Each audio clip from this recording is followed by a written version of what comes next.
Saya lanjutkan pada kelompok 3. Silakan. Terima kasih untuk waktunya. Assalamualaikum warahmatullahi wabarakatuh. Waalaikumsalam warahmatullahi wabarakatuh. Kami dari kelompok 3 akan mempresentasikan situasi pembelajaran yang ada di SD. Perkenalkan, saya sebagai moderator, Pak Irfan nanti sebagai presentasi, dan Bu Lili sebagai penjawab. Kami persilakan untuk Bu Lili presentasi. Monggo. Pak Bu Lili sih, aku. Bu Aindra. Fokus. Bu Aindra, fokus. Air putih dulu. Sampai diprotes. Sampai diprotes presenternya. Ya. Ampun. Iya, monggo Pak Irfan.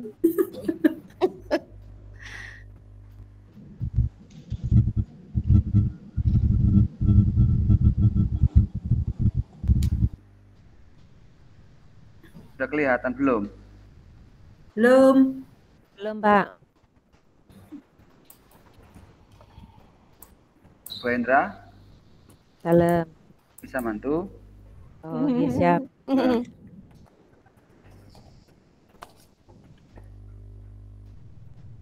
Selalu butuh asisten.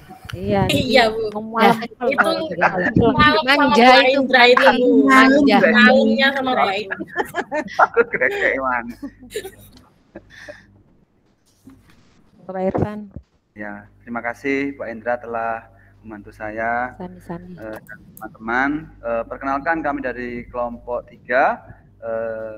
Kelompok 3 terdiri dari Bu Lili Istianati Solihah, Bu Aindra Nasibah, saya sendiri Pak Dwi Irfanov Haryadi. Baik Bapak Guru hebat, di tugas ruang kolaborasi 2.1.A5.1,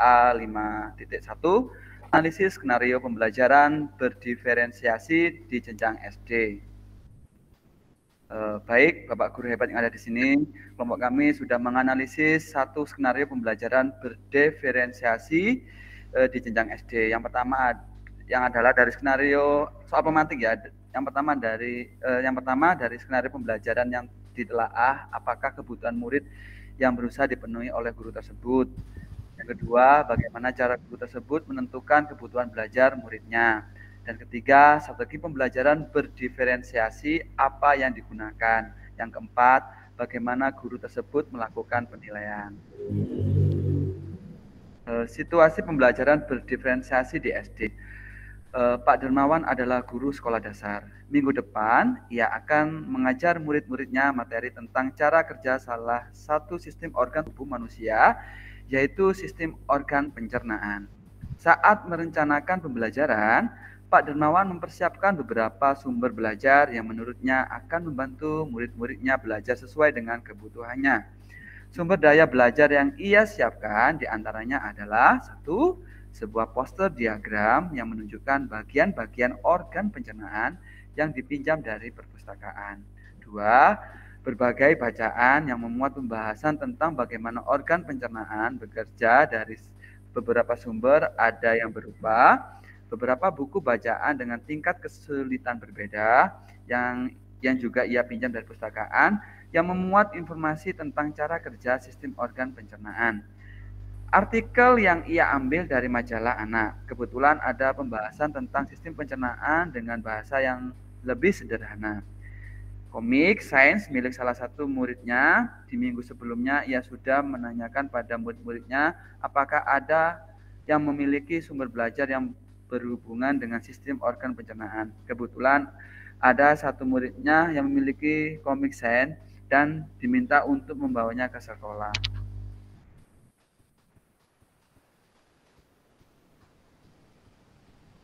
Lanjut Pak Indra. Silakan. 3. Di kelas Pak Dermawan tidak ada komputer, tetapi Pak Dermawan tetap mencoba mengunduh lewat handphonenya sebuah video singkat yang menjelaskan tentang bagaimana organ pencernaan bekerja. Video ini kemudian ia tonton sebelumnya untuk memastikan isi sesuai dan cocok dengan apa yang ia ingin anak-anak pahami. dan kemudian ia simpan di handphonenya tersebut. Rencananya, ia hanya akan menunjukkan video itu melalui handphonenya jika ada murid tertentu yang masih membutuhkan bantuan lebih. 4. Pak Darmawan juga membuat kartu-kartu pertanyaan yang dapat digunakan untuk membantu murid mengkonstruksi sendiri pemahaman mereka tentang cara kerja sistem organ pencernaan dengan menjawab pertanyaan. Dan yang kelima, Pak Darmawan lalu mempersiapkan daftar kegiatan lengkap dengan instruksinya, misalnya membaca buku, artikel, komik, dan lain-lain.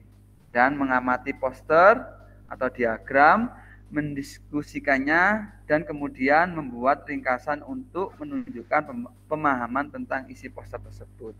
Yang ketiga, mewawancarai petugas UKS, dan terakhir menjawab kartu-kartu pertanyaan.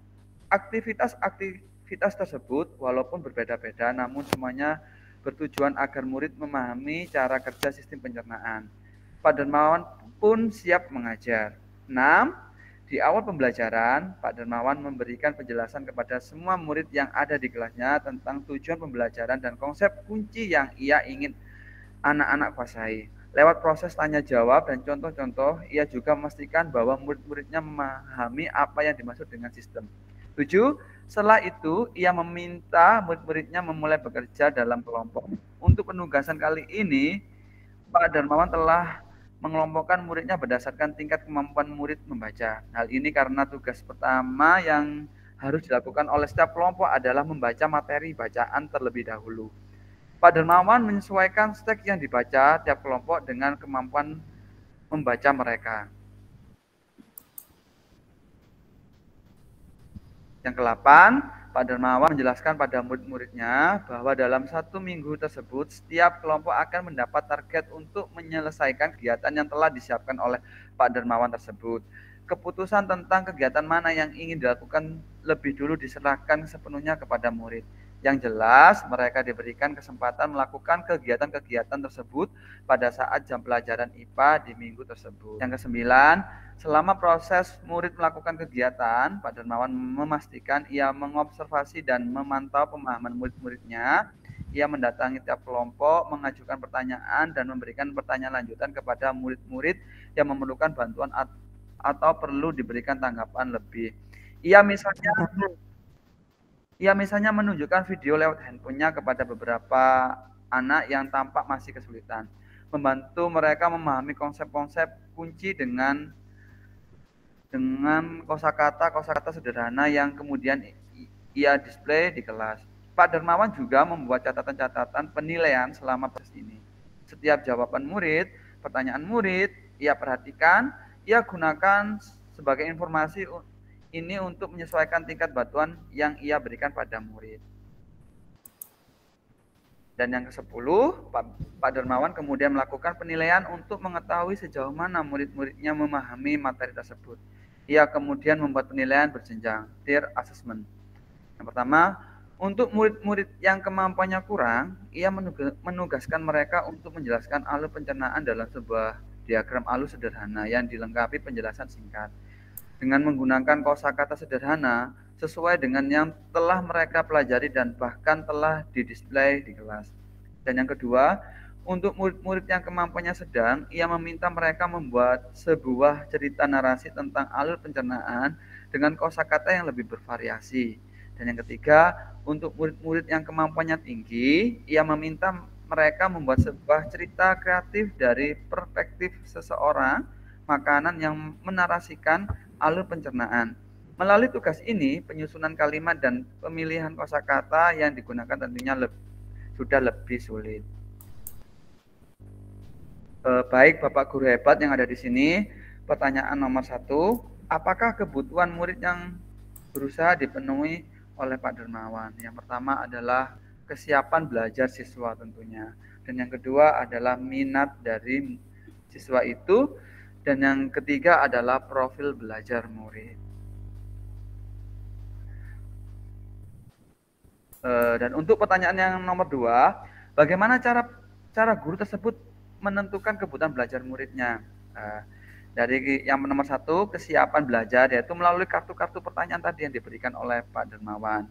Dan nomor 2, minat, dengan cara gaya mengajar yang terbuka dan ceria, menentukan minat murid. Yang ketiga, profil belajar murid bisa diperoleh dengan presensi lingkungan belajar dengan pencahayaan kelas yang cukup. Yang kedua, preferensi pengaruh budaya pembelajaran yang santai dan terstruktur.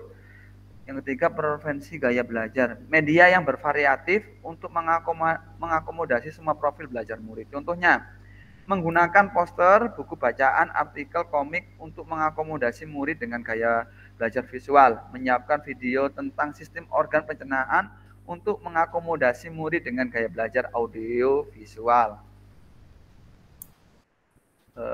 Ini juga profil belajar murid ya, bisa dilihat preferensi berdasarkan kecerdasan, majemuk, multi intelligence, pembagian kelompok secara tingkat kemampuan murid membaca, dan Pak Darmawan memberikan tugas yang berjenjang sesuai dengan kemampuan anak. Ini bisa dilihat.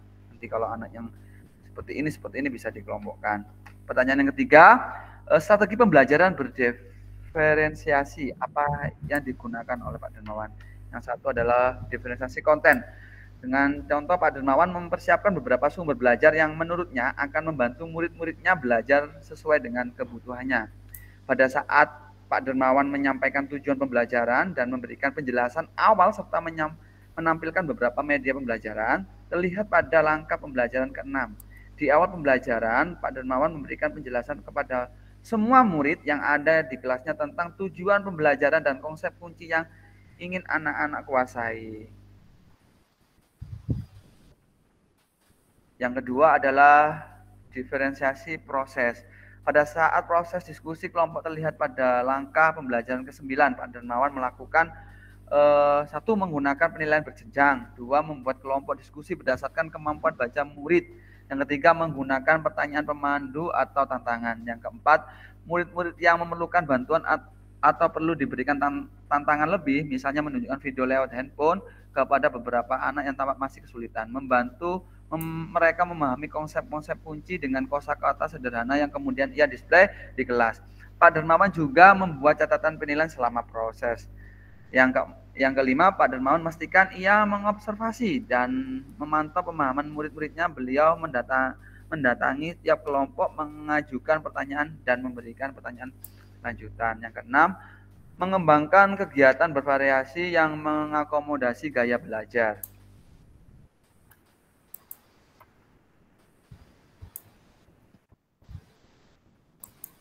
Bentar ya, Pak. Agak ngadet. Ya, Agak ngadet. saya juga sambil ambil nafas dulu juga. Bentar, saya Minum. Jadi tadi tidak bernafas. Pak Irfan kok agak error ya? Ya, Irfan, minum dulu. Itu bisa, Pak. kan tadi saya juga lupa downloadnya Bu Aindrani di HP laptop saya, jadi saya cari-cari tidak ada tadi. Oh, Kak, manja nih Pak Indra, manja. Malam nih menjadi Pak. Ya Allah. Isi nanti. Lanjut Pak Irfan. Ya, yang ketiga adalah diferensiasi produk.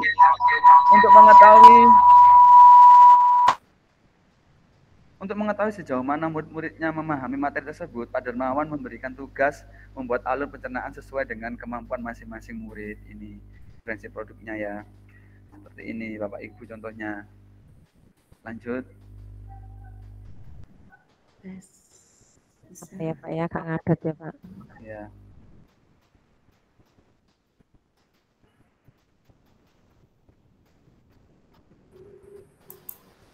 Bentar.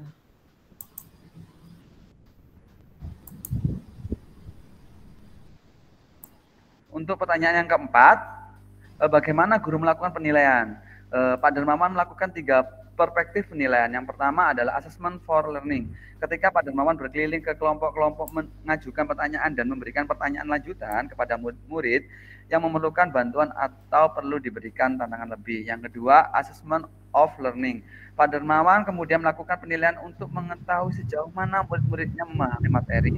Yang ketiga, assessment as learning. Pak Darmawan membuat catatan penilaian selama proses ini. Setiap jawaban murid, pertanyaan murid, ia perhatikan. Beliau menggunakan informasi untuk menyesuaikan tingkat bantuan yang ia berikan pada murid.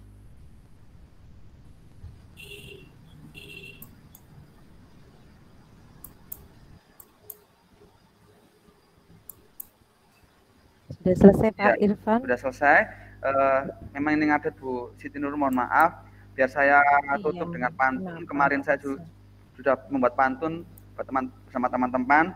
Sungguh indah bunga melati, sedap dipandang harum baunya. Ikuti terus. Cakep. Saya ulangi lagi ya, biar lebih itu. Siap. Sungguh indah bunga melati, Cakep. sedap dipandang harum baunya. Ikuti terus ruang diskusi, kumpul teman rasa saudara, maju terus kelompok 3. Yes. Sekian dari saya. Wassalamualaikum warahmatullahi wabarakatuh. Waalaikumsalam warahmatullahi wabarakatuh. Dos. Minum Pak Irfan, minum. Oke. Monggo kami persilakan barangkali ada yang ingin bertanya.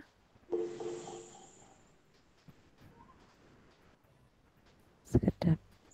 Oke, monggo Bu Risa. Oke. Terima kasih atas waktu yang sudah diberikan. Bu Aida, tolong dibukakan slide yang pertanyaan kedua, nggih. Nggih. Yang dua. Sebentar Bu ya.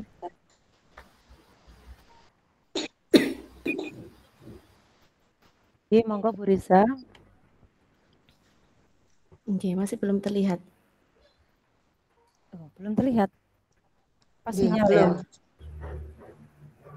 Iya Bu, sinyal mungkin Bu. Saya Sinyal, tadi sinyal kayaknya ini Bu. Ya, saya tadi Oke. nggak bisa. Kalau di rumah. Sudah terlihat apa Dereng? Belum, Bu. Belum. Kenapa ya ini ya? Sedang mendung soalnya di sini.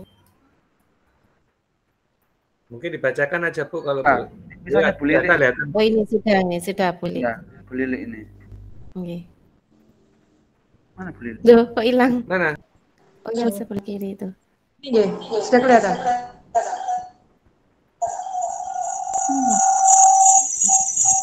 Gimana? Terlalu Iya, kecil, Pak. terlalu Kelihatan. Pakai HP soalnya. Mungkin dibacakan. Mungkin mungkin tadi gini nggih, yang saya tangkap. Bagaimana cara guru menentukan kebutuhan belajar muridnya? Nggih. Nah, di situ tadi itu ada minat, yaitu gaya mengajar yang terbuka dan ceria. Mohon dijelaskan. Ini ada hubungannya gimana kok bisa gaya mengajar yang terbuka dan ceria itu cara guru untuk menentukan kebutuhan belajar muridnya. Dan selanjutnya ada pencahayaan kelas yang cukup, pembelajaran yang santai dan terstruktur, media dan bervariatif dan lain-lain. Itu kok bisa dikatakan cara guru untuk menentukan kebutuhan belajar siswa.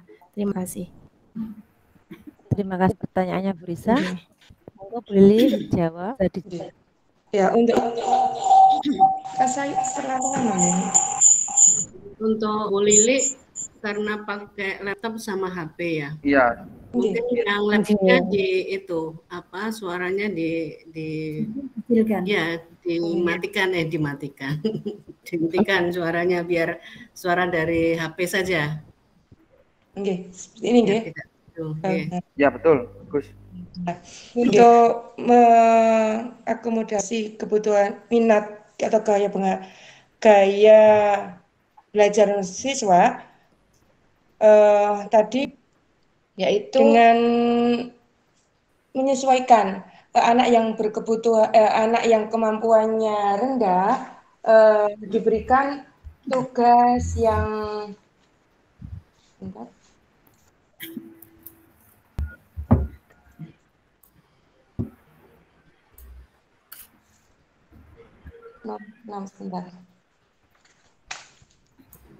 anak yang kemampuannya membacanya rendah diberikan tugas hanya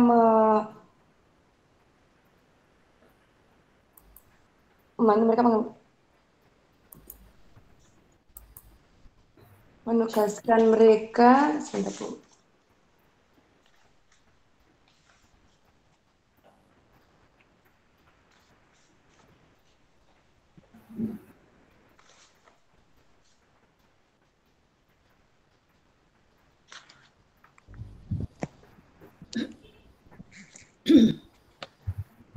Kalau saya mau menangkap ya, ini kalau yang menyenangkan dan ceria tadi, kayak contohnya Pak Darmawan juga membuat kartu-kartu pertanyaan yang dapat digunakan untuk membantu untuk menguatkan diri sendiri. Itu termasuk kan juga apa ya istilahnya membuat pembelajarannya terbuka dan ceria juga.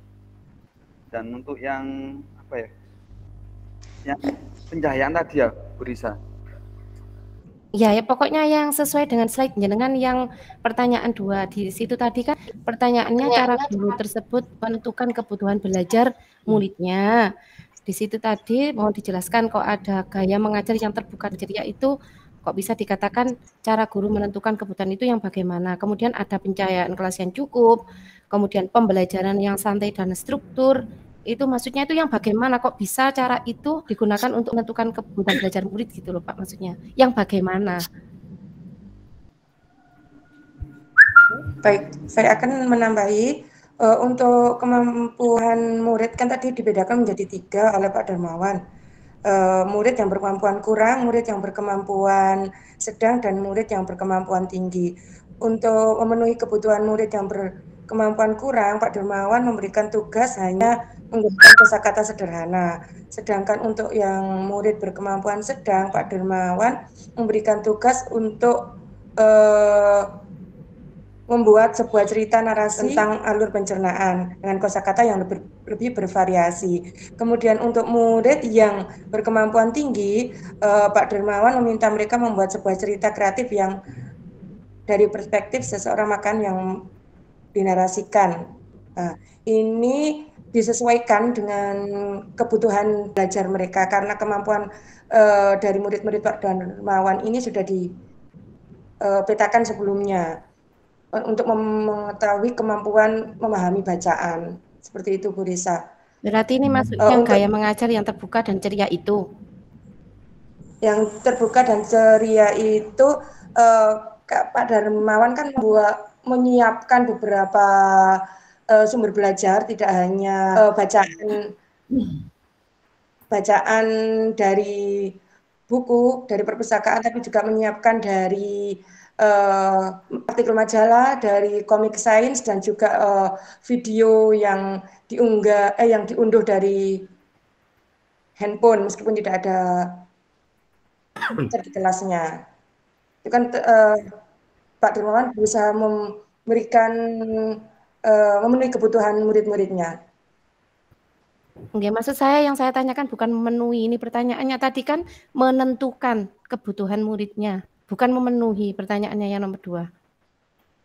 Cara guru tersebut menentukan kebutuhan belajar muridnya, bukan memenuhi.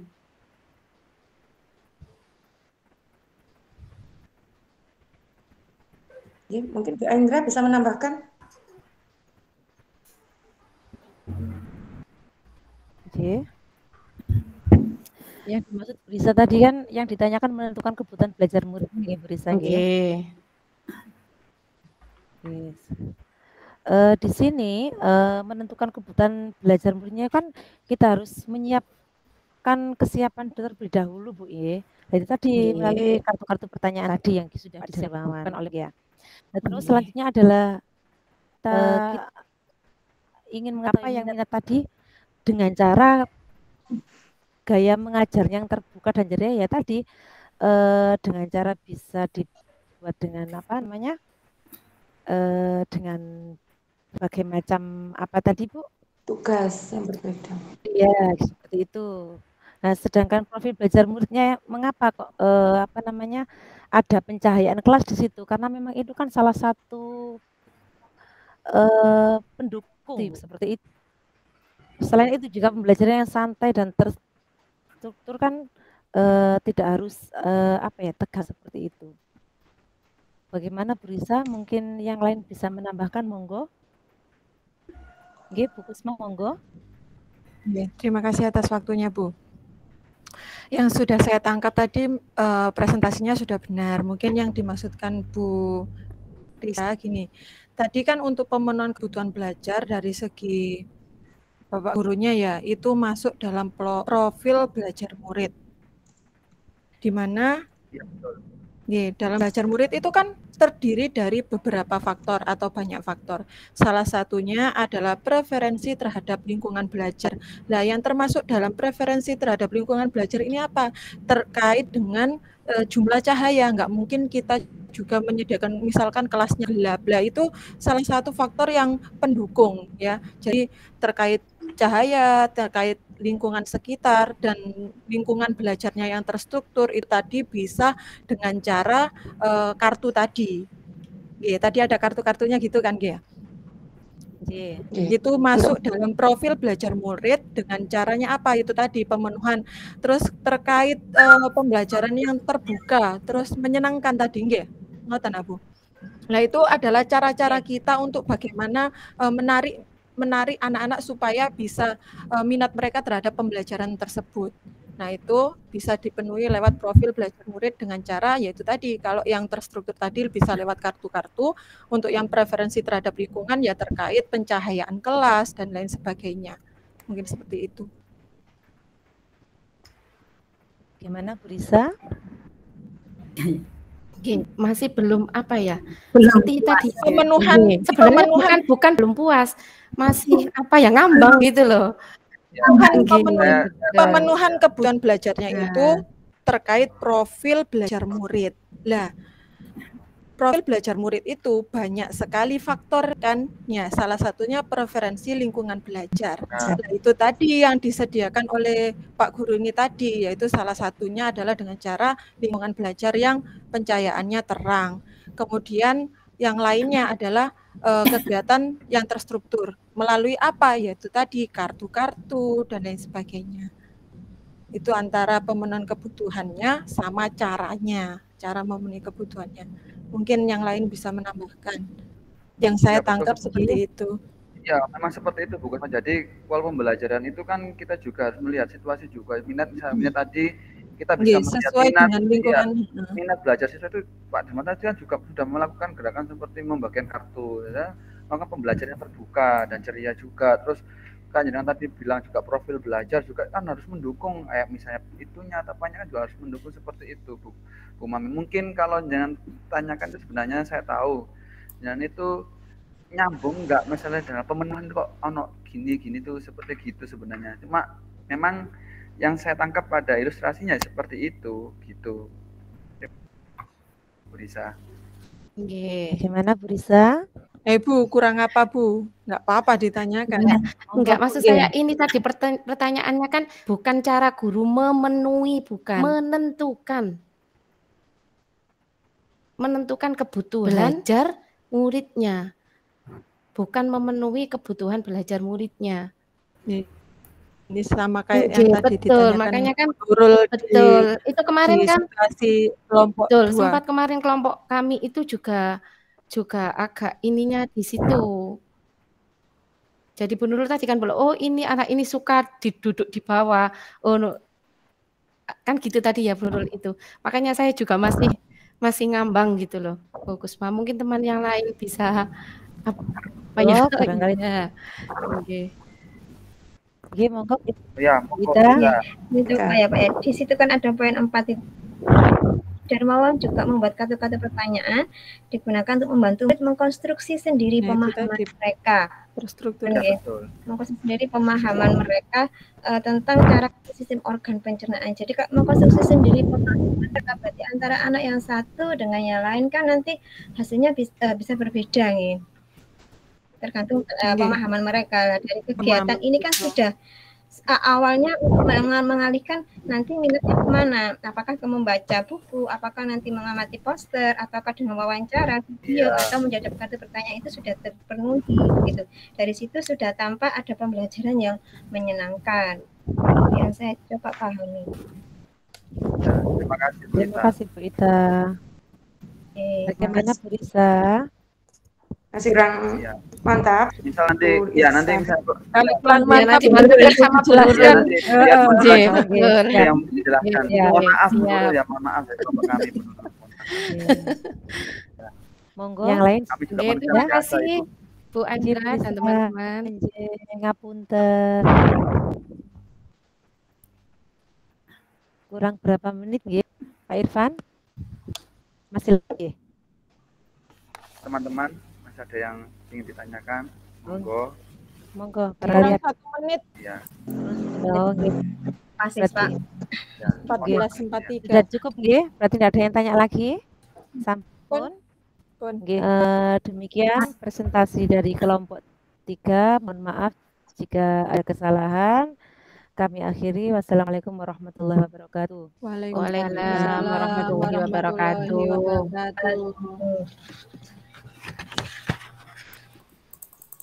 Ya, terima kasih nggih sing akeh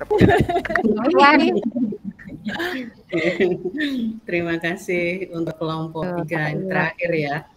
Waktunya kalau sesuai jadwal kita kurang 2 menit, tapi saya mohon izin untuk nambah waktu ya Bapak Ibu ya. Baik, untuk kelompok 3, monggo Bu Dwi Kanti mau memberikan umpan balik. Tambah seru Bu Dwi. Terima kasih Bu. Itu cuman ini kok sebenarnya beda di geser sedikit ke cara untuk menentukan atau untuk memenuhi kan ya, gitu ya sebenarnya. Betul. Saya paham yang dimaksudkan Bu Risa. Ya, cuman kan memang kalau berdiskusi itu kan syarat utamanya kan oh iya ngono ya kudune ngono ya kan kayak gitu ya, itu syarat. Tapi dari sisi penyampaian dan lain sebagainya bagus ya, saya lihat bagus, interaktif semua. Yang ditanyakan sama Bu Risa mungkin saya bisa komentari cara guru untuk menentukan kebutuhan belajar siswa itu tadi, caranya untuk menentukan gitu loh, menentukan mereka itu butuh apa sih itu. Kita lihatnya dari mana, caranya kayak apa, mungkin dari diagnostik awal itu atau arek-arek itu biasanya itu kecenderungannya bagaimana kayak gitu. Nah, untuk penyediaan itu mungkin yang seperti tadi disampaikan oleh kelompok 3 itu sudah cara guru untuk memenuhi gitu. Jadi jawabannya itu sebenarnya geser di satu kata yang itu sebenarnya kata kunci. Itu sih sebenarnya.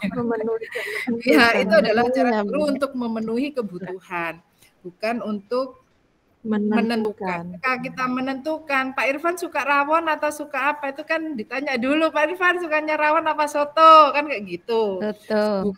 Bukan saya rawon. Kayak gitu ya, itu tadi sebenarnya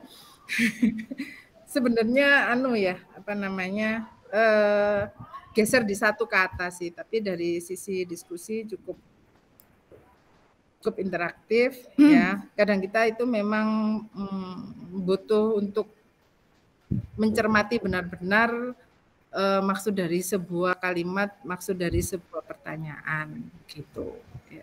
Apalagi memang tugas kita itu memang di guru itu bagaimana mengidentifikasi kebutuhan mereka yang bermacam-macam sesuai minat bakatnya, sesuai usianya, sesuai kemampuannya, sesuai lingkungannya, itu memang banyak banget.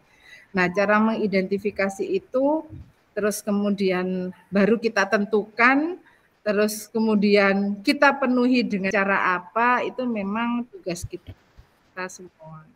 Berat, tapi insya Allah menjadi jariah kita seumur hidup.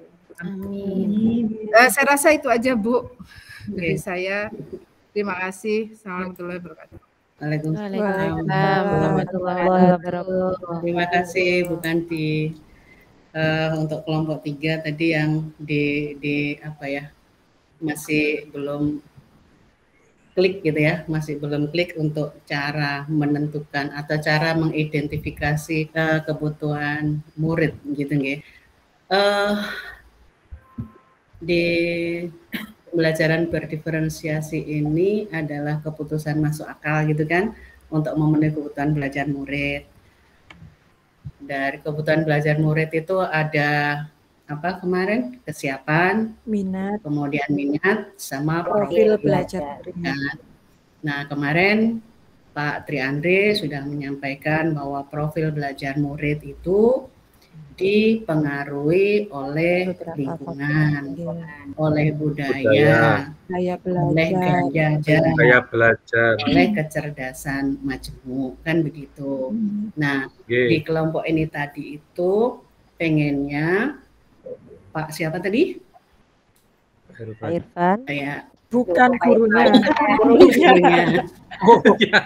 Gurunya tadi siapa? Pak Dermawan. Pak Dermawan. Pak Dermawan, Ibu. Ya, Pak Dermawan itu pengen mengidentifikasi profil belajarnya anak-anak itu di bagian lingkungan. Kan? Nah, lingkungan. Kenapa sih kok mesti lingkungan apa istilahnya? Anak-anak itu di rumah kebiasaannya kalau misalnya belajarnya bagaimana, biasanya di tempat yang terang atau yang sedengan, biasanya di tempat yang dingin atau yang sedang. Itu Pak Dermawan memperhatikan sedetil itu gitu loh. Nah, kalau ditanya caranya bagaimana untuk mengetahui bahwa si A, si B, si C ini dia suka yang lingkungan yang terang, itu yang dingin, ya kita bisa bertanya. Ya kan, bisa bertanya kepada muridnya langsung bisa, bertanya kepada wali kelas sebelumnya bisa, bertanya kepada guru BK juga bisa gitu. Jadi untuk mengidentifikasi kebutuhan murid dari kesiapannya, dari minatnya, kemudian profilnya, ini beda-beda Bapak Ibu. Kalau misalnya kesiapannya, jangan pengen tahu anak-anak kesiapannya bagaimana. Yang sudah pernah panjangan lakukan, mungkin menggunakan tes awal bisa. Tes awal tapi tidak yang banyak ya Bapak Ibu. Istilahnya ya yang cepat. Ya, yang cepat misalkan anak-anak sudah kalau itu nanti kalau misalkan sudah panjenengan lakukan setiap mau melakukan pembelajaran anak-anak akan terbiasa. Misalkan pakai kertas-kertas. Hari ini dia sudah sadar. Hari ini untuk materi bilangan bulat gitu. Siapa yang sudah paham bilangan bulat, dia tinggal ngacungkan aja. Misalnya kita sediakan 3 kertas, kita ngacungkan aja yang merah ini berarti yang sudah bisa, yang mungkin hijau atau kuning dan ini untuk kesiapannya. Kalau minat anak itu bisa berubah-ubah ya Bapak Ibu. Minat anak itu bisa berubah-ubah, tidak tetap. Karena apalagi kalau perkembangan sekarang begitu cepat, misalkan tiba-tiba ada yang viral, misalnya viral kemarin punya siapa, Farel misalnya gitu, dia berarti dia sedang suka untuk nyanyi, sedang suka yang gembira gitu. Nah ini Bapak Ibu juga harus melihat ke sana, karena anak-anak minat di apa nih kegiatan hari ini. Kemudian kalau profilnya ya salah satunya itu tadi, bisa bertanya kepada guru-guru sebelumnya, bisa melihat rapot, bisa menggunakan alat, gitu ya. Ini untuk mengidentifikasi kebutuhan murid. Kemudian kalau untuk memenuhi kebutuhannya, ya itu tadi. Ruang kelas cahaya. Dia butuh apa, dia nyaman apa, gitu ya. Saya insert sebentar ya untuk penguatan saja Bapak Ibu, biar nanti di tugas berikutnya Bapak Ibu nggak bingung lagi gitu. Ini Bapak Ibu untuk mengidentifikasi kebutuhan belajar murid ya, bisa mengamati perilaku murid-murid panjenengan pada saat istirahat, pada saat proses pembelajaran, silakan. Kemudian mengidentifikasi pengetahuan awal seperti tadi ya, yang saya sampaikan, kemudian mereview dan melakukan refleksi terhadap praktik pengajaran. Makanya kenapa setiap guru itu harus melakukan refleksi apa yang terjadi di kelas kita, kelas saya saat ini, dan bagaimana nanti ke depan. Kemudian berbicara dengan guru murid sebelumnya, maksudnya guru yang mengajar murid pada kelas sebelumnya, kemudian membaca rapor murid dari kelas mereka sebelumnya atau menggunakan alat seperti yang saya sampaikan tadi. Berikutnya kita tadi sudah menyatakan bahwa pembelajaran berdiferensiasi ini adalah keputusan masuk akal gitu ya Bapak Ibu ya. Nah setelah keputusan masuk akal dengan 5 pertimbangan tadi, kemudian dengan 3 kebutuhan yang akan kita penuhi, kita menggunakan strateginya apa? Strategi diferensiasinya bisa konten, bisa proses, bisa produk. Nah, kalau di contoh-contoh tadi yang Bapak Ibu analisis, ini sepertinya diferensiasinya ketiga-tiganya ya Bapak Ibu ya. Ada ketiga-tiganya. Ya, ketiga-tiganya ada dan Bapak Ibu mungkin saat ini sudah membayangkan begitu beratnya gitu nih. Iya, iya, begitu beratnya. Aduh, nanti kontennya gimana, prosesnya gimana, produknya gimana. Nah, ini Bapak Ibu. Tidak harus semua. Jadi guru itu dapat melakukan salah satu atau kombinasi di antara ketiganya yang memungkinkan tetap balik lagi keputusan masuk akal. Konten jenengan punya enggak nih konten dengan penyampaian yang berbeda-beda gitu. Mana tetap ya materinya tetap, tujuan tetap. Jadi semua harus nyampe tujuan itu. Yang pasti bahwa pertimbangan utamanya haruslah tentang sejauh mana diferensiasi yang kita pilih tersebut dapat memenuhi kebutuhan murid dalam mencapai tujuan pembelajaran. Bukan. Jadi bukan sekedar memuaskan checklist penerapan atas ketiganya. Tidak, Bapak. Ini berdasarkan pengalaman dari satu CGP yang kebetulan jadi binaan saya. Karena pemahaman tentang pembelajaran berdiferensiasi itu berarti harus memenuhi ketiga-tiganya, kemudian diferensiasinya harus ketiga-tiganya, dia berusaha melakukan semuanya. Yang terjadi apa, Bapak Ibu? Setelah itu dia merasa kapok. Saya kapok Bu melaksanakan pembelajaran berdiferensiasi. Ini baru satu bab aja ribetnya kayak gini, apalagi dalam satu semester nanti berapa bab, apa yang akan terjadi pada diri saya, apa saya tidak pusing, apa saya tidak stres seperti itu. Karena tiga-tiganya dilakukan, padahal yang terjadi harusnya boleh atau kombinasi. Begitu nggih Bapak Ibu.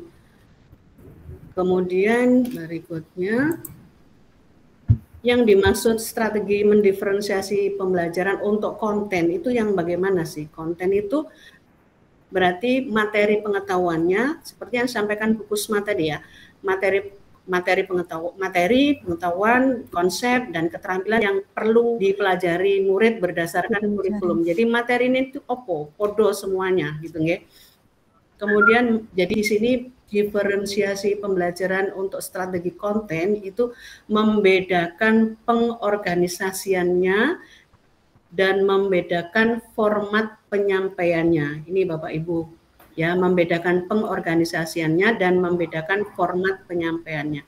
Nah, untuk diferensiasi konten Bapak Ibu dapat melakukan ini yang saya kasih warna kuning ini.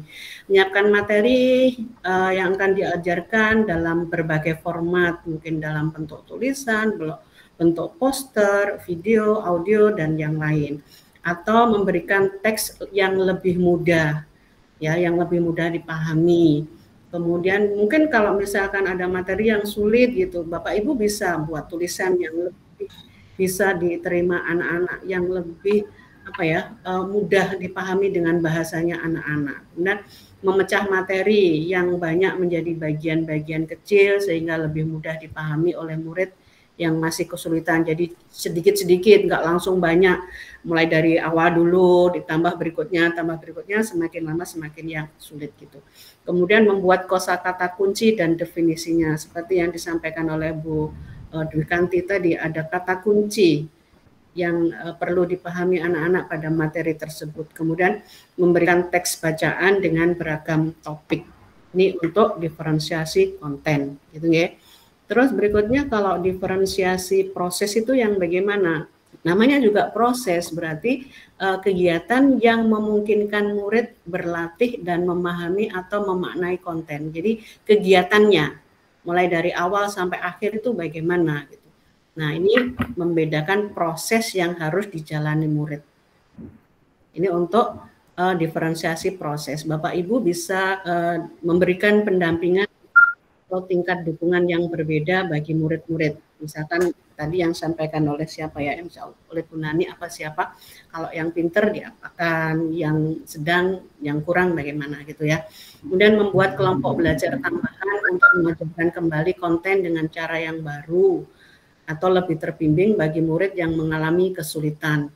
Ini Bapak Ibu bisa menambahkan waktu di luar jam pelajaran untuk murid-murid yang mengalami kesulitan. Kemudian memberikan kesempatan kepada murid untuk memilih apakah ia ingin membaca materi secara individu atau secara berkelompok. Kemudian memberikan pilihan berdasarkan minatnya. Misalkan pelajaran sejarah, murid diminta untuk menceritakan sosok pahlawan. Murid bebas menentukan pahlawan yang ingin mereka eksplorasi. Ini contoh saja. Kemudian memberikan pilihan murid mau bekerja sambil berdiri atau duduk, bahkan sambil telosor itu, tengkurap itu. Yang penting selesai gitu. Ya, kalau saya pernah lihat itu di TK seperti itu, dan anak-anak karena sudah terbiasa gurunya melakukan itu, dikasih tugas gitu, langsung dia pilih sendiri. Ada yang duduk, ada yang istilahnya duduk di bawah, ada duduk di atas, ada yang telosor, terserah. Yang penting selesai gitu. Kemudian untuk diferensiasi produk ini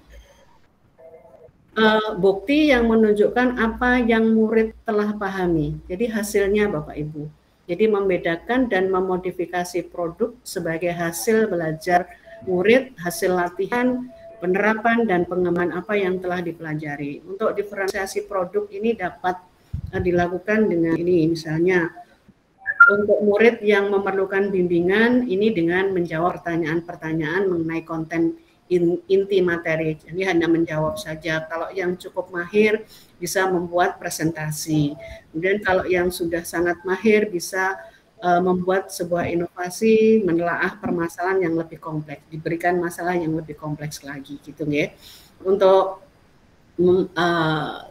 guru bisa juga dengan memberikan murid pilihan moda untuk menunjukkan pemahamannya. Bisa menggunakan lewat tulisan, bisa lewat diagram, bisa demonstrasi, bisa lewat gambar dan yang lain sebagainya. Ini Bapak Ibu untuk penguatan saja ya.